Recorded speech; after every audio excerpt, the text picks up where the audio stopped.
సరే సార్, ఇప్పుడు ఫస్ట్ క్వశ్చనే మళ్ళీ లాస్ట్. ఆ. ఈ రివ్యూవర్స్ వల్ల మీ లోపడున్న గేమ్ అందరికీ ఎఫెక్ట్ అవుతుందా? అవుతుంది, 100% అవుతుందండి. ఎందుకంటే అగ్ని పరీక్ష నుంచి నోటీస్ చేస్తున్నా కదా, వీళ్ళు అట్లీస్ట్ ఉన్నది అంటే రియాలిటీ ఏం జరుగుతుంది అన్నది చెప్పినా బాగుండు. 2 థింగ్స్ అండి రివ్యూవర్స్కి. మీరు గేమ్ లోపల ఉండి ఆడలేదు ఇప్పటివరకు, ఒక రివ్యూవర్ ఆడారు.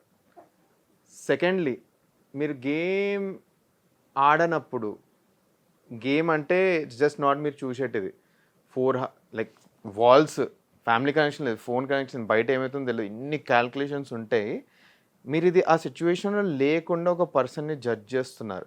మీకు మేము అందరం ఒక ప్రోడక్ట్, కానీ ఇది మాకు లైఫ్. మీరు మర్చిపోతున్నారు అది.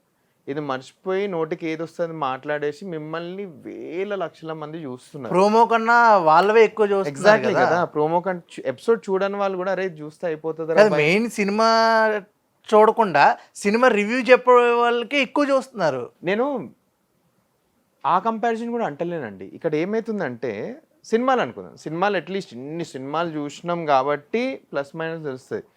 వీళ్ళు బిగ్ బాస్ హౌస్లో లేరు, వీళ్ళు బిగ్ బాస్ కండిషన్స్ చూడలేదు. వీళ్ళు 24/7 చూసినా కూడా బిట్స్ అండ్ బైట్స్ 24/7 వస్తున్నాయి. 1 hour కట్ చూస్తున్నారు. ఇప్పటివరకు వెళ్ళిన ప్రతి ఒక్క బిగ్ బాస్ కంటెస్టెంట్ అంటారు మీరు 1 hour ఒకటి చూస్తారు, రియాలిటీ ఒకటి ఉంది. ఆ బిగ్ బాస్ ఆడిన కంటెస్టెంట్ కూడా నేను ఒకప్పుడు ఆయనకు చెప్పాను, మీరు చాలా అగ్ని పరీక్షకి బాగా రివ్యూస్ ఇస్తున్నారు, అట్లీస్ట్ 80% రైట్ ఇస్తున్నారు. అసలుకి వాళ్ళు కూడా లైక్ డిఫరెంట్గా మాట్లాడుతున్నారు అని తెలిసేసరికి నేనే సర్ప్రైజ్ అవుతున్నాను.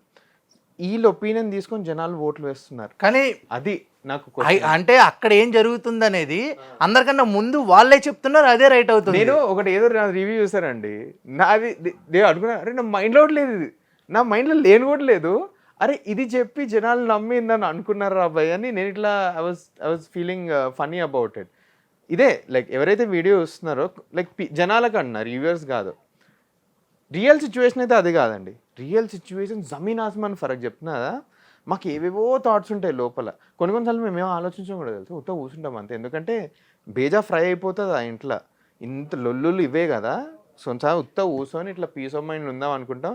అది జూమ్ చేస్తారు, అరే మనోడు ఎక్కువ ఆలోచిస్తుండే లేకపోతే ఏదో అనుకుంటాం.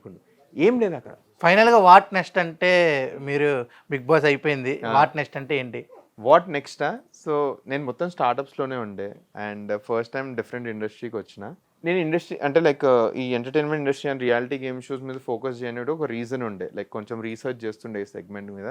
అదే ప్రాసెస్లో నాకు థ్యాంక్ఫుల్లీ బిగ్ బాస్ అయింది. సో ఈ లెర్నింగ్స్ అన్నీ తీసుకొని I want to build something. అందరికీ నేను త్వరలో నేను షేర్ చేస్తాను. బట్ అగైన్ దీని తర్వాత ఫస్ట్ నాకు వైల్డ్ కార్డ్ వస్తే కూడా హ్యాపీగా ఫీల్ అవుతారు. అది కూడా